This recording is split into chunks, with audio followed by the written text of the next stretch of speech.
आज का शिरडी साईं संदेश। मेरे बच्चे, भगवान के हर फैसले में खुश रहा करो, क्योंकि भगवान वो नहीं देता जो आपको अच्छा लगता है, बल्कि वो देता है जो आपके लिए बेहतर होता है। हमें जीवन में दुख और कष्ट सहने पड़ते ही हैं, तभी हमारा जीवन सफल भी हो पाता है। तुम्हें तुम्हारे अपनों का ही साथ नहीं मिला, तुम्हारे अपनों ने ही तुम्हारा मन दुखाया है, तुम्हें बहुत रुलाया है।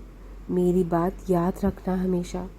जब कोई सच्चा इंसान अपने दुखी मन से ईश्वर के आगे रोता है ना, तो ये सच है, उस वक्त वो मालिक उसे रुलाने वाले व्यक्ति की जड़ें तक हिलाकर रख देता है। यूं डर डर के अपना जीवन जीना छोड़ दो।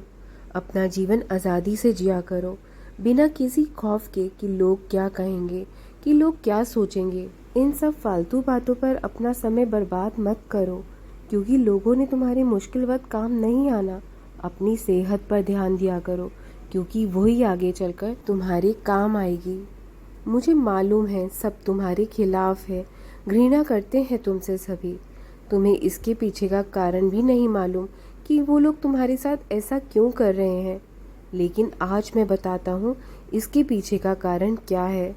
जब कोई किसी की बराबरी नहीं कर पाता, कोई मुकाबला नहीं कर पाता, चारों तरफ से कोशिशों के बावजूद भी वो तुम्हें गिरा नहीं पाता, तो ऐसे व्यक्ति तुमसे घृणा करना शुरू कर देते हैं और तुम्हारी निंदा करके झूठ सच बोलकर तुम्हें बदनाम करने की कोशिश करते हैं। लेकिन उन्हें ये नहीं मालूम कि तुम्हारे साथ कौन खड़ा है, तुम्हारे पीछे किसकी शक्ति है। उन्हें नहीं मालूम कि तुम्हारा साईं हर पल तुम्हारी रक्षा कर रहा है। अगर अब वो इससे अधिक तुम्हारा कुछ और बुरा करेंगे, तो मैं अब उन्हें बख्शने वाला बिल्कुल नहीं हूँ। लेकिन तुम क्यों इतनी फिक्र करते हो? तुम मुझसे बोलते हो ना कि बाबा सारी दुनिया चाहे मेरे खिलाफ हो, मुझे कोई फ़र्क नहीं पड़ता। अगर तू मेरे साथ है तो मैं किसी भी चीज़ से नहीं डरता। तेरे सहारे मैं हर मुसीबत से लड़ लूँगा। बस तू साथ मत छोड़ना। चाहे ये दुनिया मुझसे रूठ जाए, मुझे कोई फ़र्क नहीं पड़ता। तो तुम ये बोलते हो फिर भी, लेकिन आज क्या हुआ? क्यों तुम इतनी चिंता कर रहे हो?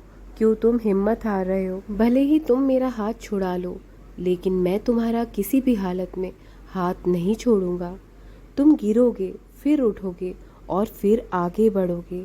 ये संसार है मेरे बच्चे, यहाँ तुम्हें हर तरह के लोग मिलेंगे। कुछ अच्छे भी मिलेंगे तो कुछ बुरे भी मिलेंगे। तुम बस अच्छे कर्म करते रहो, अपना सही मार्ग चुनकर आगे बढ़ते रहो। कभी भी हिम्मत हार के मत बैठो। तुम्हें कोई भी कुछ भी हानि नहीं पहुंचा सकता, क्योंकि तुम्हारी रक्षा मैं खुद करता हूँ। तुम पर मुसीबत आने से पहले मैं सारी मुसीबत खुद पर ले लेता हूँ। इसलिए किसी भी प्रकार की चिंता करना छोड़ दो। जिंदगी तुम्हारी आगे बहुत ही सुखी है। जो चाहोगे वो तुम्हें मिलेगा। हर तरफ तुम्हारे जीवन में खुशियाँ ही खुशियाँ होंगी। बस ये थोड़ा सा समय है मेरे बच्चे, जो कष्टों का है, ये भी जल्द गुजर जाएगा। बस तुम्हारा अच्छा वक्त आ गया है। हिम्मत और हौसला कमज़ोर बिल्कुल भी मत पड़ने देना। जिन्होंने तुम्हारा साथ छोड़ दिया था, तुम्हारे कठिन समय में तुम्हें बदनाम करने की कोशिश भी करी, मैं तुम्हें उनके सामने उस मुकाम तक पहुंचा दूंगा कि सारी दुनिया हैरान हो जाएगी। कोई तुम्हारे साथ खड़ा हो या ना हो, मैं हमेशा तुम्हारे साथ खड़ा रहूँगा। तुम भले ही मुझे भूल सकते हो, पर मैं कभी अपने बच्चों को नहीं भूल सकता। मुझे सबकी फ़िक्र है। मैं हर एक सांस की तुम्हारी रखवाली करता हूँ, और जो सिर्फ मेरे आगे रोता है, यकीनन मैं उसके घर खुशियों से भर देता हूँ। उसे किसी भी चीज़ की कमी नहीं होने देता। मैं उसे किसी के आगे रोने नहीं देता। कभी कभी तुम्हारे मन में ऐसे विचार भी आते हैं ना मेरे बच्चे, कि तुम जीवन में कुछ नहीं कर पाओगे, तुम्हारे अंदर कोई काबिलियत नहीं है। लेकिन ऐसा बिल्कुल नहीं है।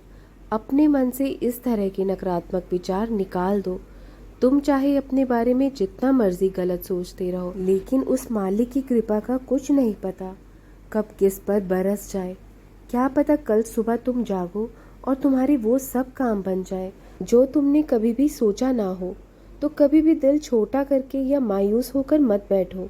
उस मालिक के चमत्कारों का कोई अंत नहीं है। श्रद्धा और सबूरी का दामन थाम कर रखना। वो हर परिस्थिति को तुम्हारे अनुकूल कर देंगे। तुम्हारा अच्छा वक्त भी वो ज़रूर लेकर आएंगे। जब वो मालिक तुम्हारे ऊपर मेहर करेंगे, तुम्हारा जो परेशान मन है, दुखी मन है, वो भी सुकून से भर जाएगा। कभी हार के मत बैठना, वो सब बदल देंगे। राम कृष्ण हरि, राम कृष्ण हरि, राम कृष्ण हरि।